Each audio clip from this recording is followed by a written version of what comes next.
Welcome to the Spirit of a Badass, where we celebrate stories of courage, hope, and resiliency. I am your host, Alecia Jacobson. Hello, how are we today? I hope you are doing well. I am really looking forward to today's episode, and I'm excited for you to hear it. There's always some, and this is probably the most the biggest episode that I'm like, I don't know what the fuck I'm getting into. Laura reached out to me and sent me her information, and I'm reading it, and she blends neuroscience with shamanic healing. And you know that I love neuroscience. I don't understand it. But I love the people who know about it and can do really great, amazing things with it. It's fascinating to me how the brain works and how the power that we have within our brain that we don't even really understand. So when she reached out to me, I was like, yes. And then as I'm preparing, I'm like, I don't even know what questions to ask because it's just it's so much different than anything that I've ever experienced. So I'm like, I don't know. So I am excited for you because after, it's going to be a very moving episode, and kind of a theme in it was curiosity. That is my hope for you in listening, is that you have a curious mind and that you enter it with curiosity and sort of like, and just kind of the expansion of curiosity, because that is something I know within the work that I do and just in life in general right now, I think is super helpful to maintain a curious mind and a curious attitude. So that would be my invitation to you, that you enter this episode with a curious mind. And we talk about what shamanic healing actually is, what it looks like in practice, the environment, how it impacts her, and how it impacts the people that she has worked with and what that looks like. Because I know the vision that I had in my head was something that it must have come from like a movie or something, but it was not at all what she actually does. So I thought that was really interesting. So I think this is one of those times where we come in with like these preconceived ideas on what things are or look like. And then it's like, oh, if we can have that curiosity, you might learn something. So I hope you learned something in this. And I hope that this reaches the right people because it's fucking amazing. So let me welcome Laura Martinez, who holds a master's degree in clinical mental health and is a spiritual healer, author, speaker, and meditation guide. Laura bridges neuroscience, neuroplasticity, and ancestral shamanic healing rooted in her lineage from her renowned great-grandmother, Guadalupe. With a background in psychology and neuroscience, research experience at Texas A&M, and as a co-author of Psychoneuroplasticity Protocols in Addiction, Laura weaves together science, ceremony, and energy work to help people transform life's challenges into opportunities for growth. Based in the Dallas-Fort Worth area, she offers private sessions, workshops, talks that integrate spirituality, healing, and a deep intelligence of the nervous system. Welcome, Laura. Thank you so much for having me. I'm so excited. I already love your energy and feel like you're so excited and I'm so excited. So I know this is going to be a great podcast. It is. It is. Now tell us how I kind of said before, I really don't know where this is going to take us today. So tell us a little bit, your background. How did you kind of blend these two seemingly very different spaces in life and kind of paths in life? How have you blend them together, and how did you even get to where you are today? Yeah, it's so cool, Alecia, because it actually just kind of happened by chance. I did not create it that way. The first step, I guess, was I was at Texas A&M in College Station, and I was doing neuroscience research in my undergrad. And my undergrad is in neuroscience and psychology.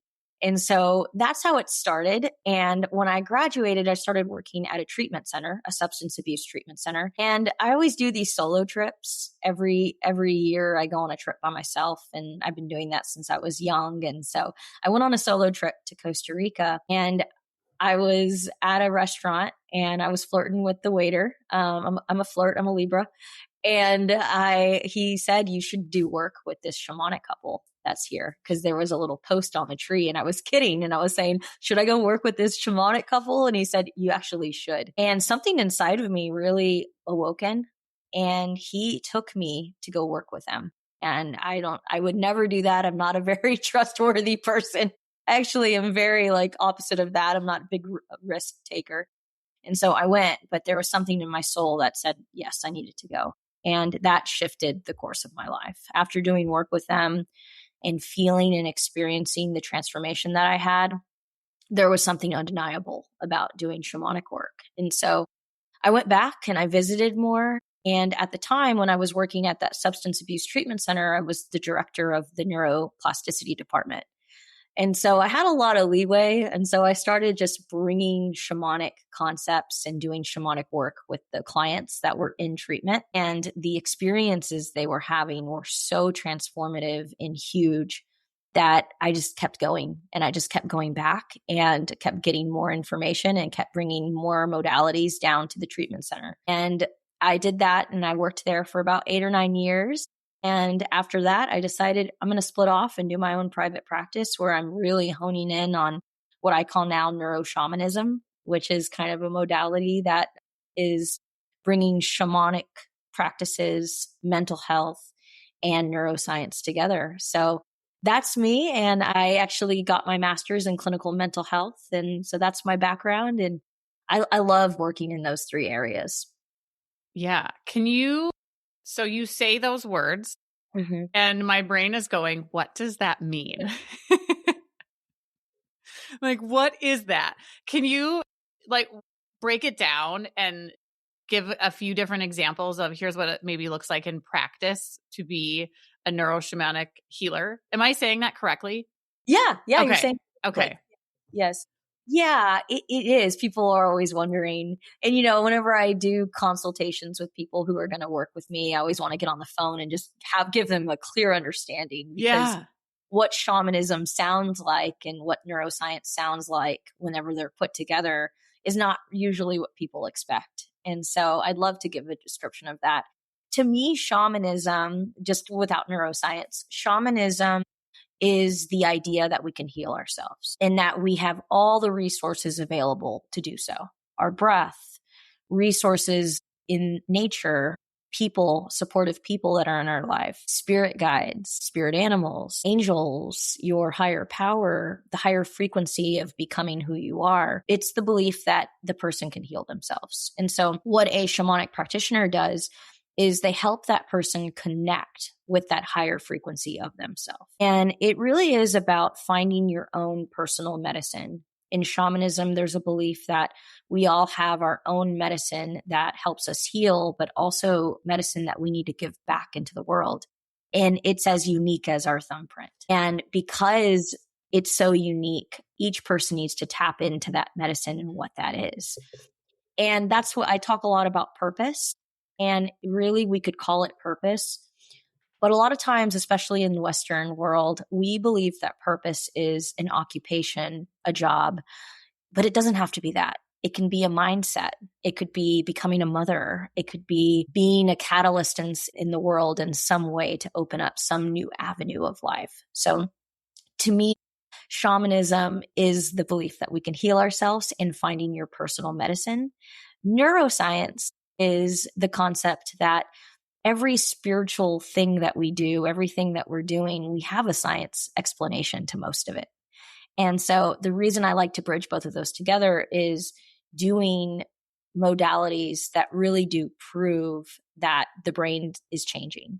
They have a lot of cute EEG studies of people that before they do spiritual work and after they do spiritual work, and how different their brain shifts just in that hour of whatever they're doing, whether that's contemplative meditation or whether that's doing some sort of faith-based modality. So neuroscience to me is being able to tell a client, okay, you just went into this trance state and you just had this awakening where you had coffee with Jesus Christ, right? Why did that happen? What happened in the brain? And me being able to explain the why behind what kind of experience they're having is pretty cool, because it really deepens people's belief in it more. It's not something that just happened by chance. It's like, no, your brain has been primed to have these out of body experiences. And when we go into parallel dimensions or parallel realities, our brain, there's a part in our brain called the DMNs, and that part is being quieted, which the DMNs is the connection to our basically our narrator, our ego self, if you will. It quiets that when we have these spiritual experiences. So I do in my practice, I'll use a lot of neuroscience modalities like neurotherapy, which to describe what that is, it's a device where you can hear different frequencies of sound in the device, and you can connect those different frequencies of sounds with different neural pathways you have in your own brain. So I'll give you an example. If I have a negative neural pathway, that is, I am not enough. And every time I have a difficult conversation or I have a difficult obstacle in my life, boom, I go into I am not enough. Well, with this neurotherapy device, you can actually identify the sound of that neuro pathway. It's so cool because then you can manipulate it and you can control it and you can change it. So I always have people go into that negative neural pathway and then find the neural pathway that competes with that. Like, for instance, it might be you are enough.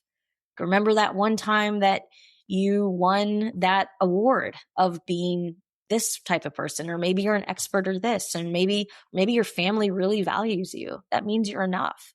So it's really cool. I could go into it. I could just talk and talk, but that's kind of in a nutshell what neuro shamanism is. So I'm thinking of trauma work. Do you do a lot with that? I don't think that you meant then the things that you had said like on your website. I don't recall seeing a lot of that, but it seems like this almost like an EMDR type thing where you don't have to actually revisit the trauma, but you can sort of bypass it in the brain. Is that what you're kind of describing? Oh yeah, I do work with trauma a lot. Okay. Yeah, we Okay. And the reason why it's so powerful is because trauma really does live in our subconscious mind a lot of the times. And what I mean by that is we're not conscious as to how much our trauma affects the way we live our life, right? We just say, a lot of times we just say, well, that's just how I am. That's just the person I am. But underneath it is probably a lot of trauma. You're this way because of trauma. And so when we're doing the shamanic work, I'm taking people into their subconscious mind or into their psyche. And so they're really working on these spaces or these places that they haven't really been conscious to yet. Just to give you an example, I had a client recently that we went into that trance state and we did a shamanic journey. A shamanic journey, by the way, for those that are listening that don't know, it is a induced state of trance. So it's kind of similar to hypnosis, but it's not the same. And people are they'll lay on their back, and I'll take them into a meditation where they get into that alpha brainwave state. So they're in that relaxed meditative state. And then I'll drum. And the drumming induces theta brainwave activity, which is that high creativity space. Like if you're an artist and you're doing artwork, that you're usually in theta. It's also in REM sleep, we're usually in theta. So it's this really high creative state. And so with the drumming, they get into this high creative state, and that DMNs gets quieted. So there's less self-referral thought. Like, am I doing this right? Or what am I doing here? Why did I decide to do this? That's the DMNs. Like that's your brain. That shows I had that the one time I did EMDR. I was like, is your hand tired? This is really like, I'm just like going. So yeah, that did not, she was real loud.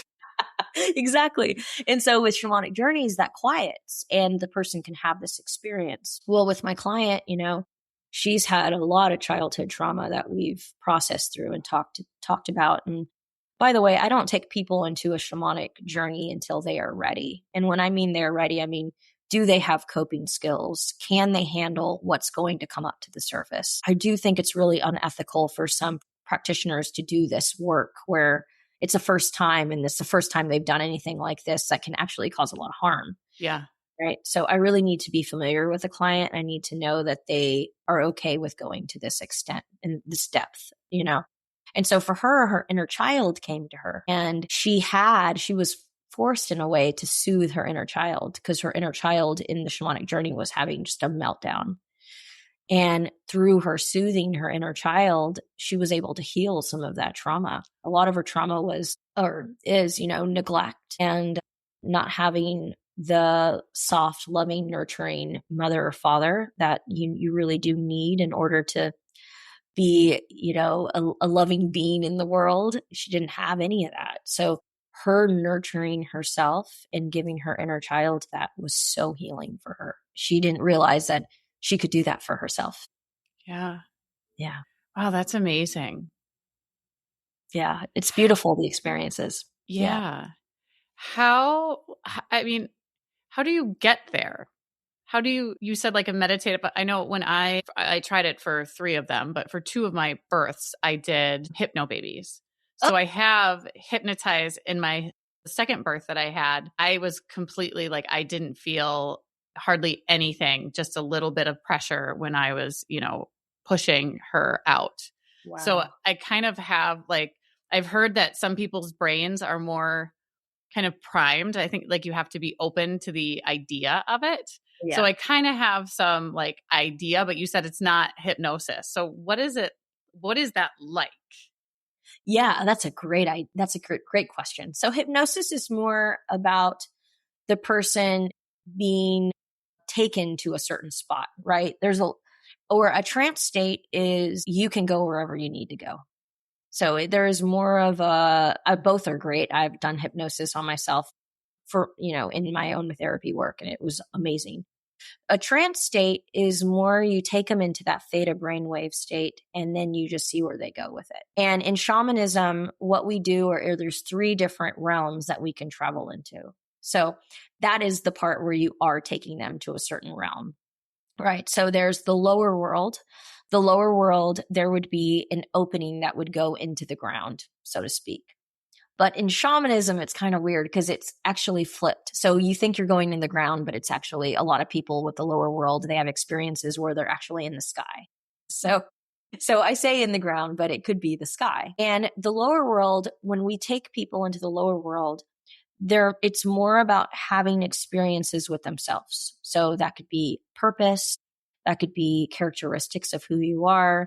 Maybe it's who am I? That existential question that we all ask ourselves. What am I doing here? That if I had a client dealing with those kinds of questions, I would want to take them into the lower world.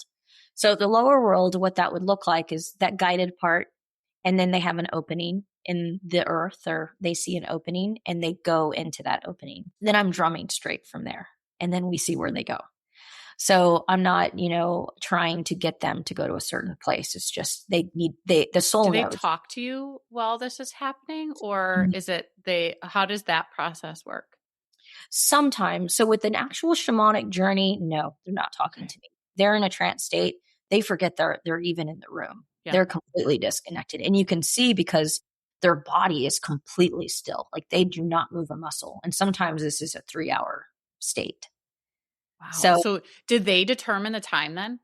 How does that, when you're saying sometimes it's a 3-hour, did they sign up for a 3-hour thing? Or is this like you can tell by the kind of physical state of their body, or do you lead them out of it, or how does that work? Yeah. Well, what I would like to happen, because sometimes people only have a restricted amount of time, right? Yeah. So sometimes I'll have to close up the drumming and close up the shamanic journey, and we'll put it in a box, and we'll have to come back to it. Realistically, what I usually do with clients, if they come to me and they say, I want to do a shamanic journey, we need to book out 3 hours because I don't know how long it will take. And I drum based on intuitively what I feel. So I always know if a person needs to keep going or if they need to stop. And somehow I'm right on it usually. Yeah. Because I can feel the energy. See, when you're drumming and you're in a shamanic state, you as the shamanic practitioner, you're also in that state with them. And you're getting messages, you're getting images, you're getting visions of what's going on with them. Okay. If you're tuned into them. And you always have to ask permission to be tuned in before you tune in to someone. And so sometimes, we can drum for 2.5 hours, 3.5, usually I try to do 3 as a cutoff because there's some lag. But if I'm doing an event with the shamanic journey, then sometimes, it can be that long. But you'll see people because, sometimes I've drummed for 50, 60 people, and they're all doing a shamanic journey in the same place. You'll see people come out on their own, because there's some people that are still going, but they'll come out and they'll take off their blindfold and they're like drinking their water and they're like, okay, I had my journey. I'm done. Yeah. And some people are still with no muscle movement and they need to keep going. So yeah, you just, as a practitioner, you just kind of know if you need I can to keep. see how that would be intuitive. Yes. Yeah. Yeah. Okay. So there's the underworld, and you Mhm. said there were 3. Yes. So Okay. thank you. So there's the lower world, and then there's the middle world. The middle world is more about relationships. So that could be relationship with your spouse, relationship with others. It could be relationship with the earth. But if we go into that middle realm, a lot of people's accounts of the middle realm, and they're all so similar, which is super cool, is it looks a lot like our earth, but more pristine, more clean. You wouldn't see trash there. It's just like a very pristine place, but it looks like our earth, basically, if you stay in the middle realm. If you go into the middle realm, a lot of times the opening is like a waterfall or a tunnel. It's like anything that goes straight in front of you is the middle realm. And then you have the upper realm. And the upper realm is more of questions about existentialism. We talked about why am I here? That would be an existential question, but I'm talking more about who are we? Why are we here as a human race? Also, who is my higher power? What frequency am I connected to? What is my spirit guide? What angel forces are around me? Those sorts of questions that are higher than the human force, basically. We go into the upper realm. Also, ancestor work is in the upper realm, things that have happened to our ancestry line that we're unaware of. I had a client go in and we went into the upper realm because she was really questioning a lot about her ancestry. She was adopted. And so that was always a big question for her. And we went in and she was met by her ancestors. And she found out that she had a lot of Celtic ancestry line. And it's so cool because we did this work and she found that out. And then those DNA kits came out. This was before that. I'm talking about like an old client, but those ancestry kits came out and it confirmed that she was from there. So she was like, oh my gosh, I knew it because I had this shamanic experience where I had my ancestors come to me, but the DNA test just really confirmed that that is my ancestry line. Yeah. So it's just so cool doing this work. It's really amazing to take people into the lower, middle, or upper realm and just see what comes up for them. Because as a practitioner and as a person doing the work, we all have these intentions like, I want to heal this, or I really need to do work on this, or I need to repair the relationship with my husband, or whatever it might be. But when we go into the shamanic world, your internal healer says, no, this is what you need to look at. That's what you need to work on.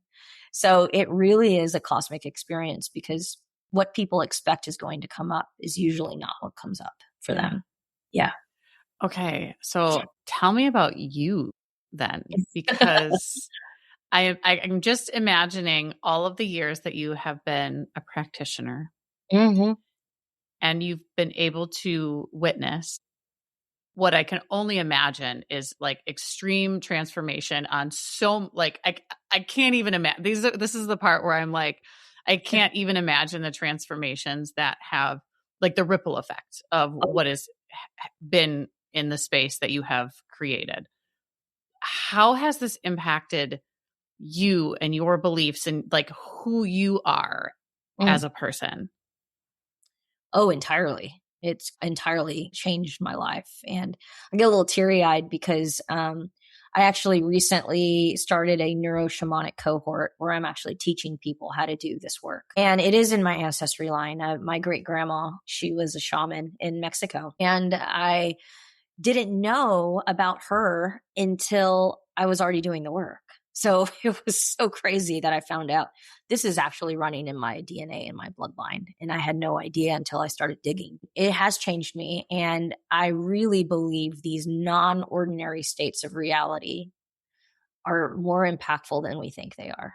Like we're really, in our world, we're really working on the material world, like politics and what's coming up and right versus left and all of these things. And of course, those things affect us. Don't want to discount that.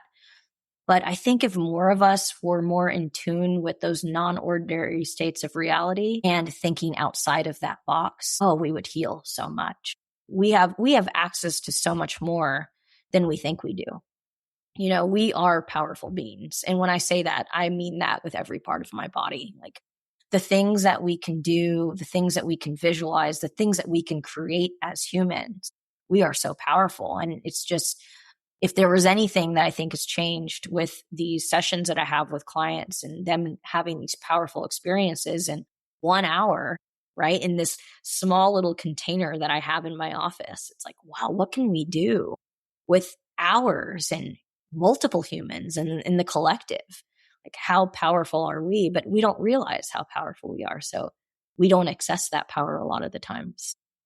I interviewed Tracy at Isthmus Wellness, that is an acupuncturist, and she was saying if everybody got acupuncture like once a week, the whole world, there would be world peace. And I also do Reiki. So this kind of reminds me of Reiki, where it's like you kind of go in with something, you don't know what's going to come up necessarily. And yeah, I mean, the experiences that I've had just in these smaller kind of adjacent, I guess, maybe spaces it is life-changing and it is healing. Mm-hmm. And I can only imagine if everybody took part in these things and sort of got out of their own way and what they just see in front of them. Yeah. What do you think needs to happen? I mean, I feel like it's a big thing to say, what would it take to have the whole world do this? But what does it take to have people think differently? Because I'm saw what you were doing and I'm like, I need to talk to you. I don't know what the hell it is that you are doing, but I would like to learn more. Not everybody's like that. People who listen to me on here are like, yes, I like this idea. I like these things that you bring to us. But what does it take to sort of, maybe even because when I had a client before this and I was telling her about you and we were kind of saying like, we don't know what this is. And we sort of have this idea that it was this sort of trip, meaning like a drug induced trip, and I'm not, no shade to anybody. Like we talk about microdosing on here, all the things. So, but the kind of idea of this can be a little like, ooh, the unknown for people can be off-putting to a lot of different things. So how do you kind of bring people into your world? Because you're right. The more people who think differently, the more people who can have experiences like you provide, the more healed the world becomes. And then it sort of ripples out from there. Yeah. Oh, yeah. Curious minds. I work with curious minds. If you're not a curious mind, you probably won't start working with me. And I'm really believing that in this world, we're having this holistic movement. And I think more people, at least what I'm experiencing, is more people are really opening up to this holistic movement. I think a traditional therapy has only gotten us so far. And I've done it myself. I believe in it. I love it. Processing is really good, and being able to talk about what's going on with us and having a safe person we can do that is lovely. However, I think we need more on where we are now. I really do. I think we need to go into the depths of ourselves, and going into your conscious mind and just talking about something isn't really doing us any good. If anything, what we know from neuroscience, it's actually laying down a thicker, bigger neural pathway if I just talk about my trauma all day. Well, that's so interesting. There is someone that I work with that the talking, and this makes sense that when you talk about it, it makes it worse. And the sort of after effect of it is much more heightened. Yeah. So what you're saying is that neural pathway, the more it's talked about, the stronger it becomes. Yeah. Yeah. Holy shit. Yeah. Unless, and I want to say this, like asterisk here, unless you're creating new association and new meaning to it, then that's different. But a lot of times if we're just talking about it and the therapist, practitioner, coach, whoever we're working with is not like really doing the work to redirect it and to try to find the new meaning or try to look at it at a different perspective, it takes somebody very skilled to do that. Mm-hmm. If you're not doing that, you're just sitting there talking about it. Yeah, you're digging this rut. You're just driving on that same pathway all day, and it's not helpful. So I think when you ask that question, I think a lot of people that do come to me are people that are kind of fed up with traditional therapy, and then they see that I've got a master's in clinical mental health. So they're like, okay, well, You've got the credentials to back the shit up. Like that. And that was why too, because I'm like, I worry sometimes with certain folks that do like inner child work, or they do all of these different kind of adjacent things, but they don't have the credentials to back it up. Because like you said, you can take people places and you take them there because you know that they are ready to be there. But Yes. there was one time in a session, I do not have the credentials to back it up. And I'm very good at staying in the lane that I belong in. And one time I had a client go someplace in a session and I was like, holy shit, you need to take this and go, because I stayed with her, but we both were like, holy shit, what just happened? Because she went someplace that she didn't even in her mind, kind of like what you're describing. Oh, And yeah. I'm like, I'm not trained for this. You need someone who is skilled. But I think other people could look at that, at other people who are trying to be helpful, and so much more damage can be done by doing that because they don't have the credentials that you have or someone like you has to be able to take someone in and out of those spaces in a really safe and healing manner. Oh yeah. Oh yeah. Yeah. I think, the experience that I've had with, working in substance abuse treatment for 8 years and working with every client that walked in the door, that just like really, I would really, if anybody wants to get good training, go work at a facility like that where you're exposed to so many different types of clients that are going to walk in the door.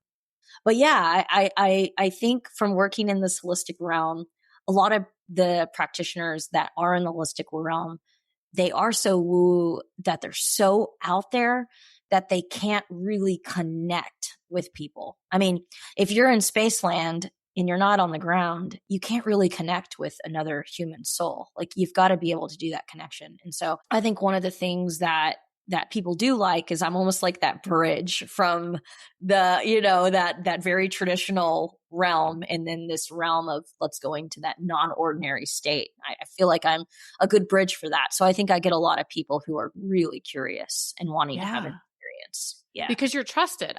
I would very much trust you to Thank you. take me someplace because it's like, the bridge. Like, I feel like you're straddling two things where it's like, I can be with you here and there, and I can help you, I can support you in this container that we will create together. Right. Right. And I want to give this gift to other practitioners. And Yeah. I started the Neuroshamanic cohort because I am done with my curriculum. I had spent a whole year creating this curriculum on neuroshamanism, and it's finally done. And they're kind of like my beta test. And I had an overwhelming amount of applicants for it. I mean, and I really am not a good marketer. I'll be honest. I'm not good at it, Alecia. I need to hire a team. I haven't gotten to that place yet, but I got a lot of feedback and people.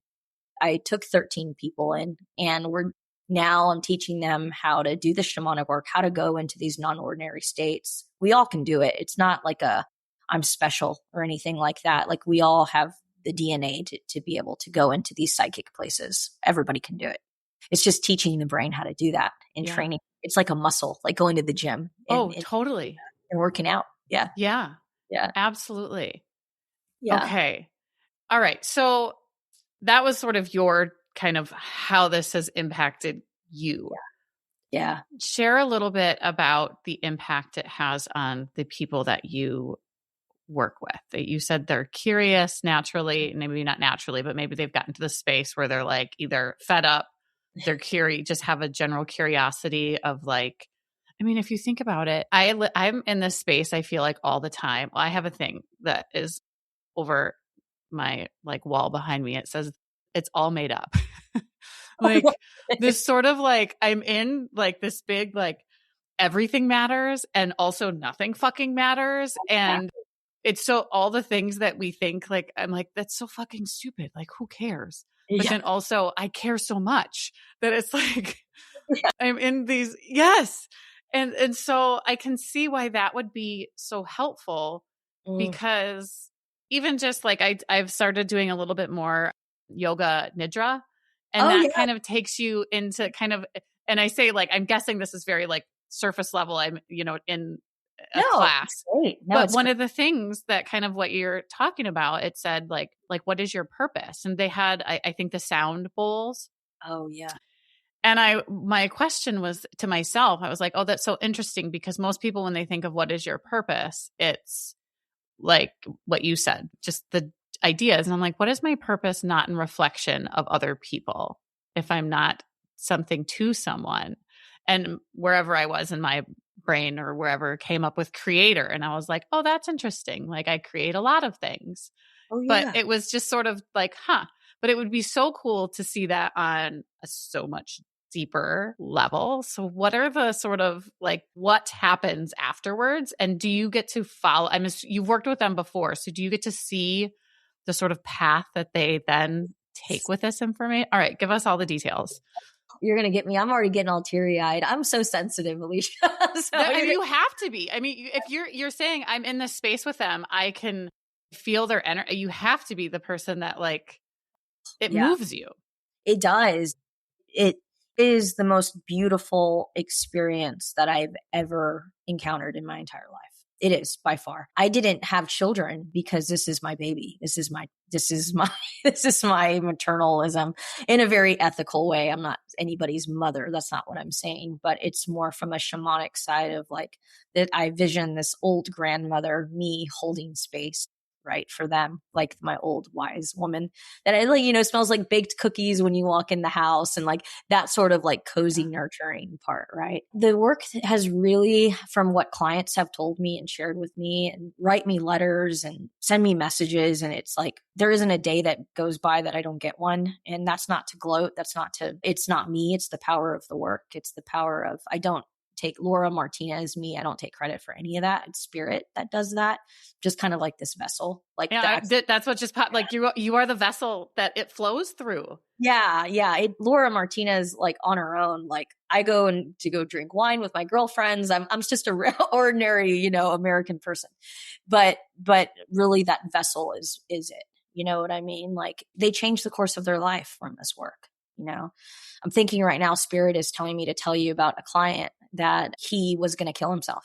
I mean, he really, when I cry, Alicia, he was going to kill himself and he was on this edge of despair. And he came to me and he said, if something doesn't change for me, I'm going to kill myself.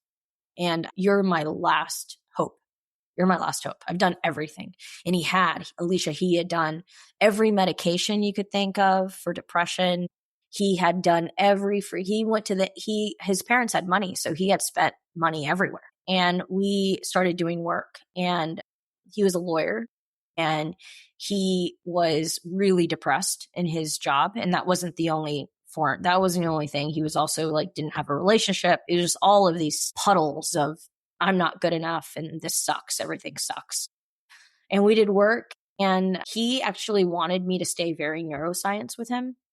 He didn't want me to touch the shamanic stuff. So I thought, I'm just going to weasel my way in there, Okay, we'll start with the neuroscience stuff. And we had done some really good work. He had made some good movement as far as him not wanting to kill himself anymore. He still wasn't to the extent of happy that, we really wanted him to be. I even had him do a genetic test called an MTHFR test because I'm like, maybe this person can't experience happiness the way he wants to.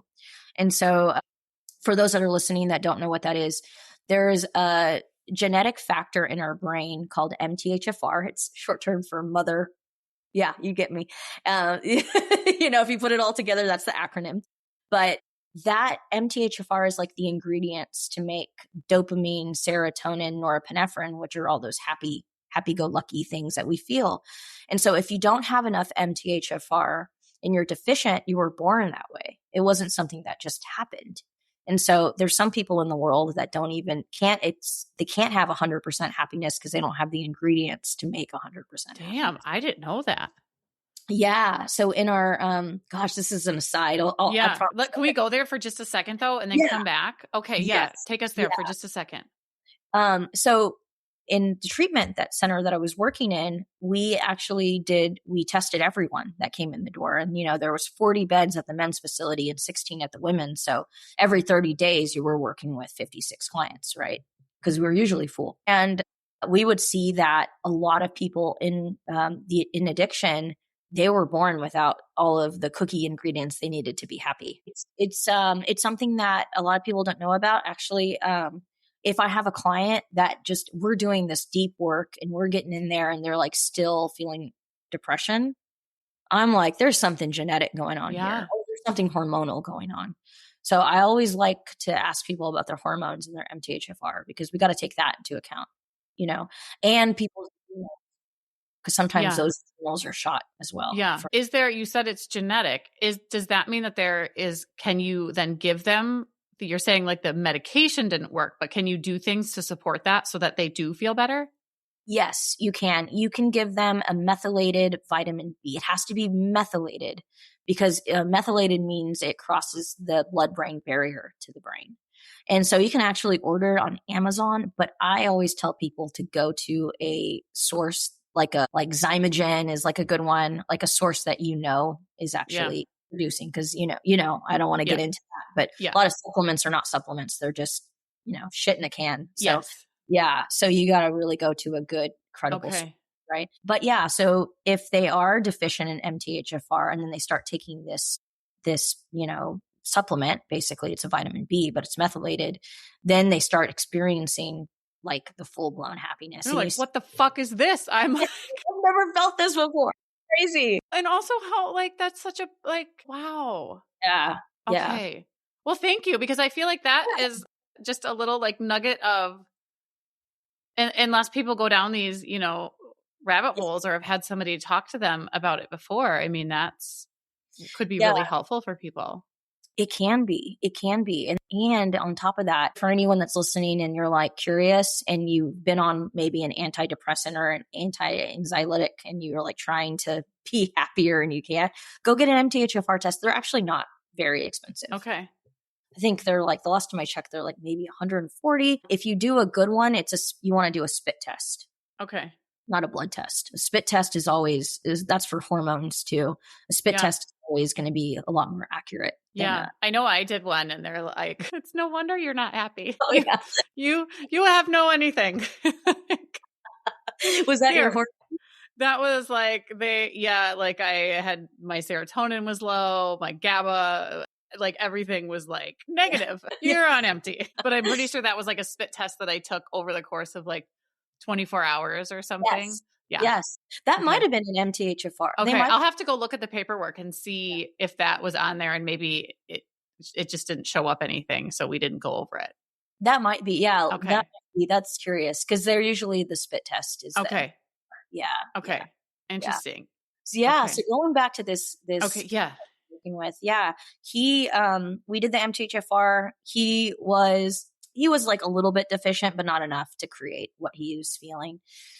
And so I told him, I said, okay, man, we're going to have to I would really like to dip into the shamanic work. I know you don't want to. And he said, no, at this point, I trust you.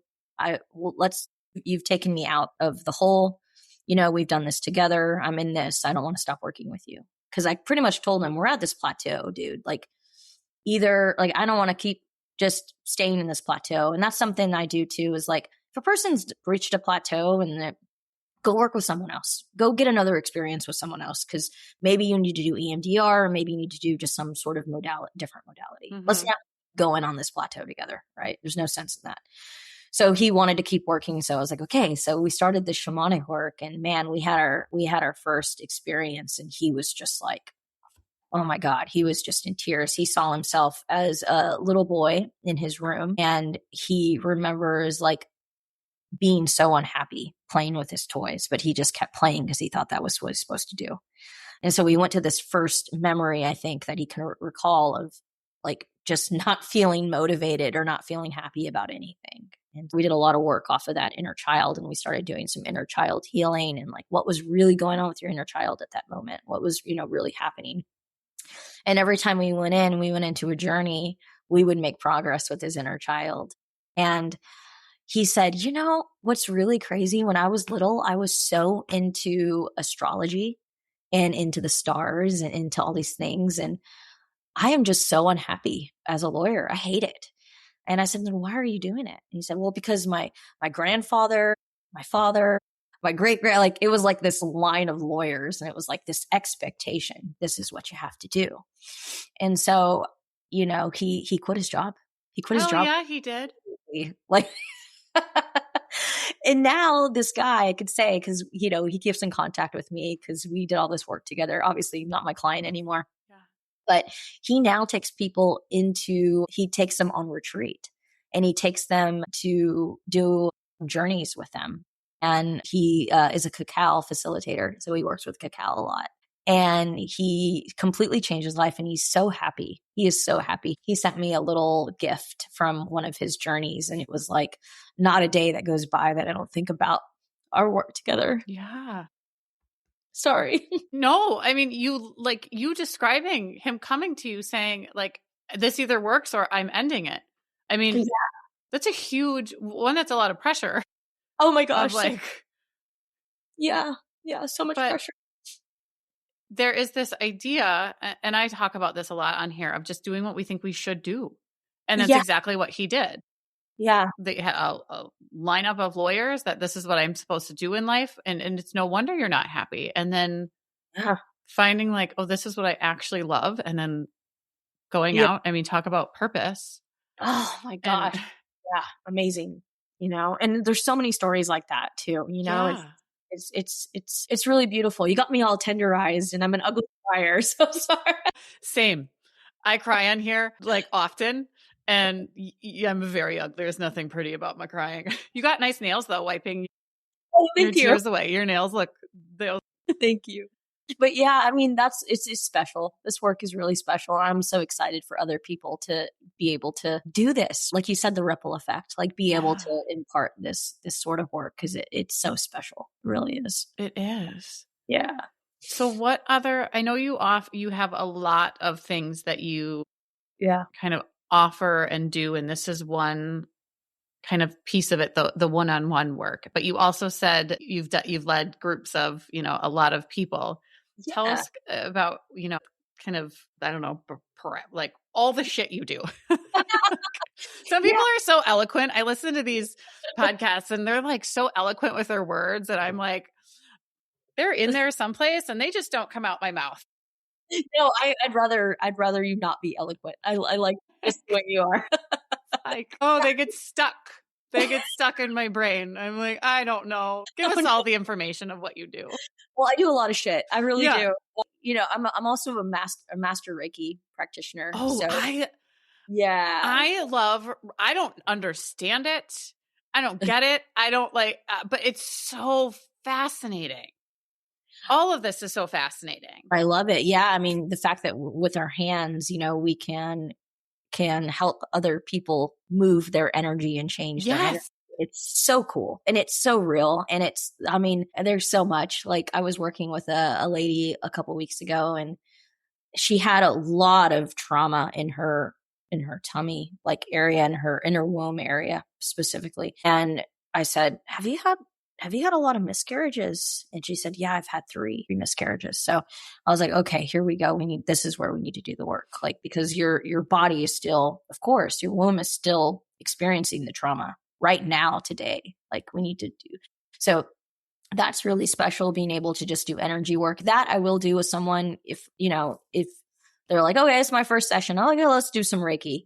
That's okay to like really go there with someone with Reiki. It's a little bit different than a shamanic journey where it like completely shakes up your world, Yeah. Cause even Reiki, I mean, there was, when you're saying that about the womb, I know at one of my sessions, my Reiki practitioner said that she saw my inner child in my womb. And I just left like, do I Google this? What do I do with this information? I don't know. I just have a list in my phone notes, which my best friend knows to get rid of in case anything ever happens to me, because that shit's wild. Of like all of the things that she tells me, because I'm like, I'm not entirely sure what to do with this information. I mean, it kind of makes sense. Like, I'm like, do I mother myself? I don't know. I know that she like cleans out my sacral. She's like, there's like a lot of shit in here. And so she like weeds it out every time. But yeah, there's some, but I could see how that would be a nice combination. You're saying I can start people here, because it's even still like, I was a little hesitant going to Reiki. I was raised very Christian, and this kind of it brushes up against that. I'm no longer religious, but it brushes up against that a lot in the way I was taught. Oh yeah. So I was nervous because I'm like, what's going to happen when I go here and do this? So I can see how that would be a kind of a nice first step in blending the two, kind of getting used, because it's still something where I'm like, Reiki and acupuncture, I'm like, I don't know what's happening. I know I feel really good afterwards. I know that it makes me feel like, oh, I got this shit. Like, and then I need to go again.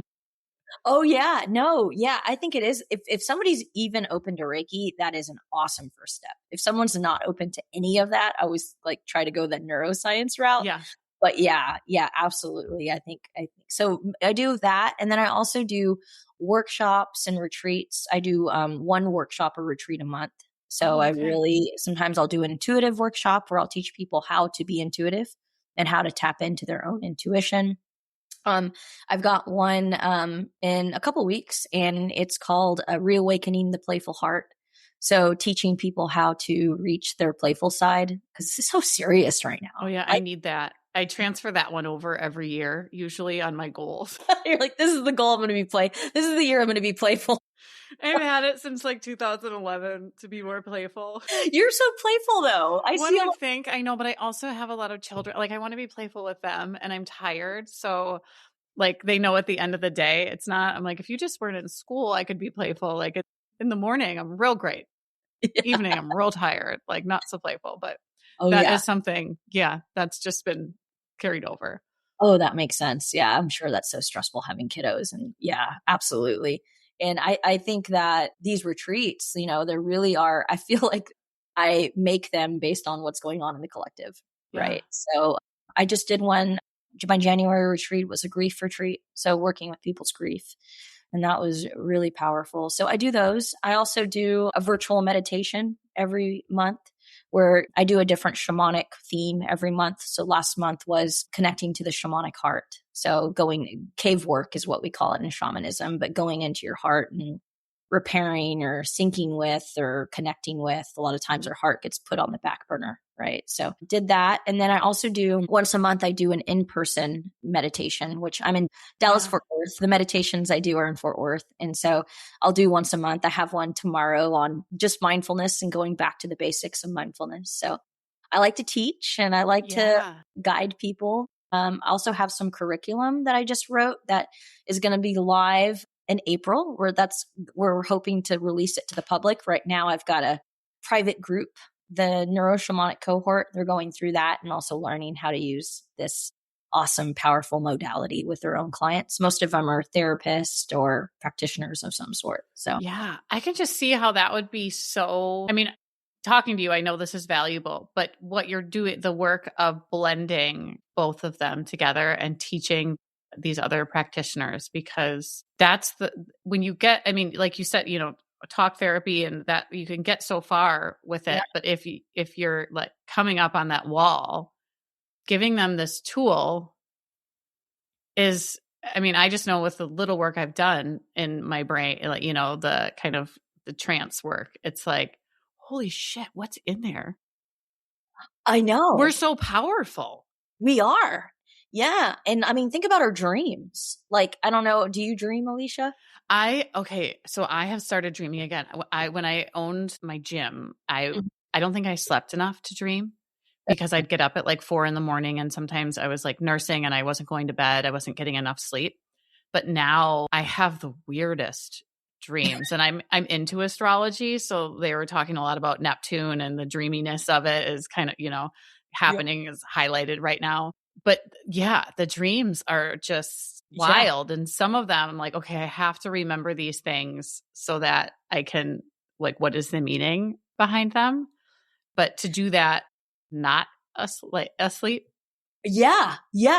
And to do it when you're sober too. Because I mean, hopefully most people that work with me, they are sober when they're doing it. I'm not opposed to psychedelics. I'm a big fan, but for the work that we're doing here in the United States, you're sober and and it's because you have the neuroreceptors in your brain that are ready to have that experience. And when we do the drumming work and we do the shamanic with the smells and, the Palo Santo and the whole experience, you really are activating those neuroreceptor sites that psychedelics like, Yeah. So it is, you are having sort of an acid trip, if you Yeah.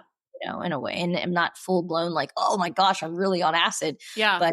But really your brain is having that same experience where you're having the psychedelic awareness.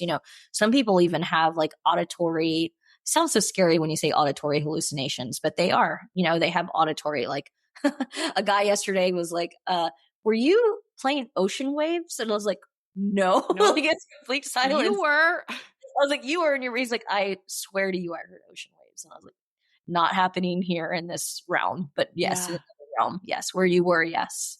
That was. So how do you, I don't think I got to this part. What happens afterwards? Because these are very intense, vivid.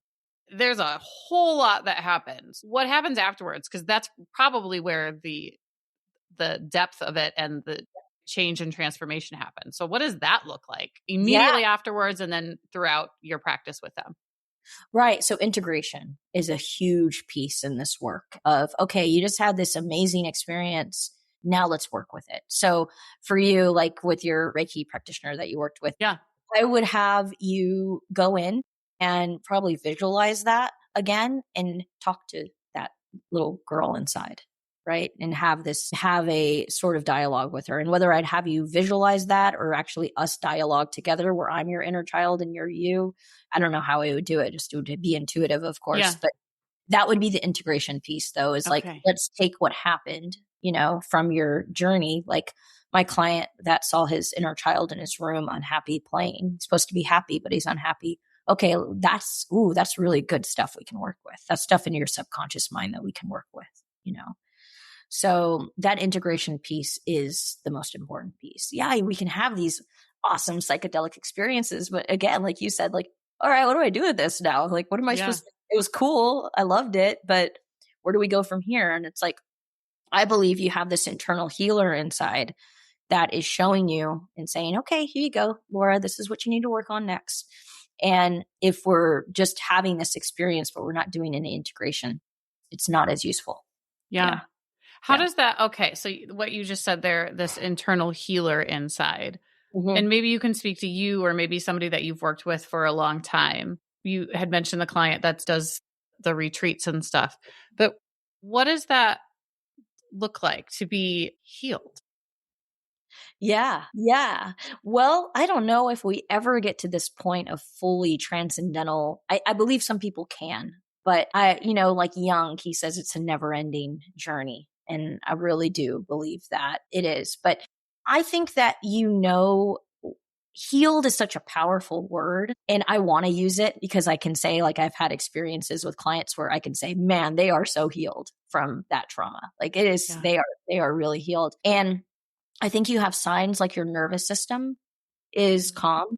That's a big sign. It's like, how do I know I'm healed? Well, your body will tell you because you can be calm, like I remember a client, we were working with a lot of like father wounds, and father was a good father, wasn't anybody that, you don't want to connect with anymore. But once she was having conversations with him, she goes, I noticed I was so calm in that conversation with him.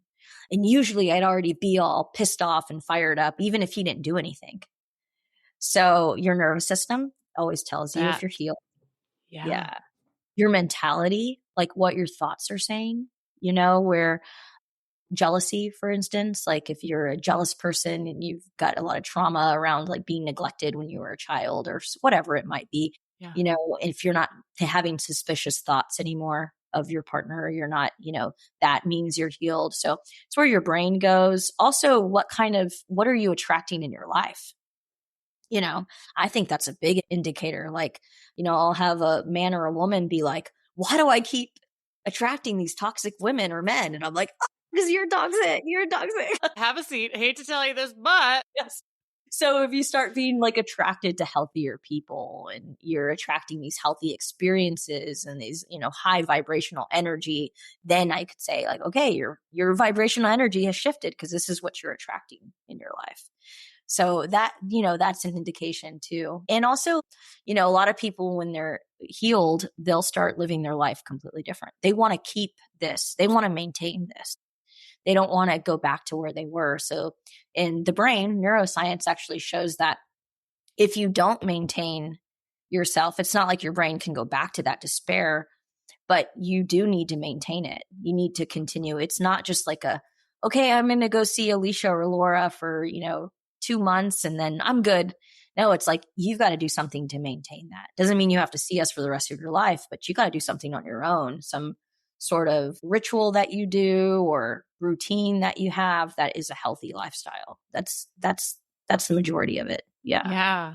I have one person that comes to mind that gets a little bit irritated at the maintenance of all of this. So I think that is, I've never had anybody say because I love this stuff. It's fascinating to me. And I'm like, oh, maintenance. Yeah, I got this. Yeah. But to have that frustration of maintenance, if things have been hard and probably not healed in particular spots just yet, but I like that, because that is just like the gym and exercise. It's like, oh yeah, you might be strong and fast, but unless you're doing the things to make you that way on the regular, it's going to go away. Right. And, to speak to that too, I always ask clients, like, do you enjoy your routine? Because if you're not enjoying it, what is the freaking point? Just because there's holistic people that meditate and do yoga and do all that doesn't mean you have to do that. You might not like it, I had a client, she was so frustrated. She's like, I hate this stuff. I hate that I have to do. I'm like, you don't have to do any of it. Who's telling you to go do yoga? Quit your membership. Don't go do yoga. So you got to do something you enjoy.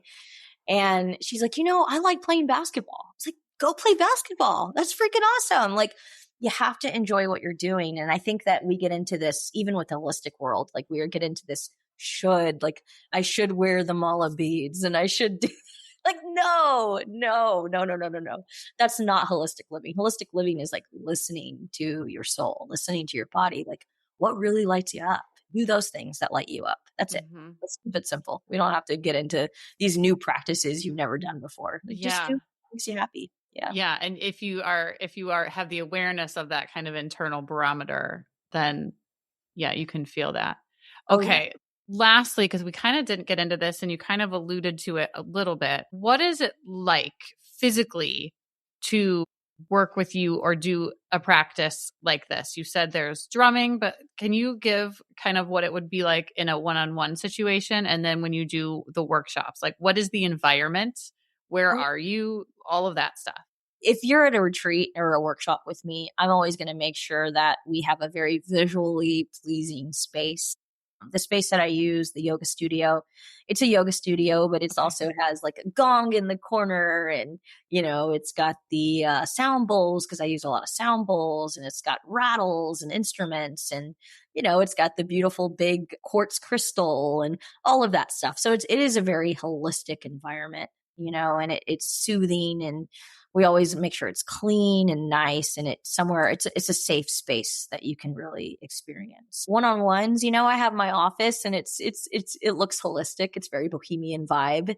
It's a couch though, just like a regular, office that you would go into to work with someone. And I have my chair across, no desk or anything like that. It's all open. So you always want to make sure there's openness with the body with this type of work. Like if you go into a practitioner's room and they're sitting behind a desk, no, get out of there, because they're not opening themselves to you, so you can't open to them. Yeah, I never thought about that. I would feel it, but I have never actually, it's one of those that like, maybe other people too, but I don't sometimes notice things until I'm in the space, and then I'm like, yeah, this doesn't feel right. But I've never thought about that spatially.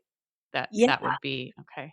I say even a clipboard with notes is a barrier between you and the client. Yeah. Like, don't do that. Just leave it. And, sometimes in my Zoom sessions, I'll take notes here and there, but it's more about let's be really present with the client. Like if you're one-on-one and you're in person with them, like that's blocking. That's blocking. Like really pay attention, to be mindful, And then also my fiance and I, we have a yoga studio upstairs, and it's where I do one-on-one shamanic work with people. It's not just like a session where we're going to visualize or do, it's like we're going to do a shamanic journey, or we're going to do some Reiki work. And that I have a mat that is laid down where people lay, and we got the Native American blankets and all that, and really nice low lighting where it's very comfortable, and candles and stuff like that.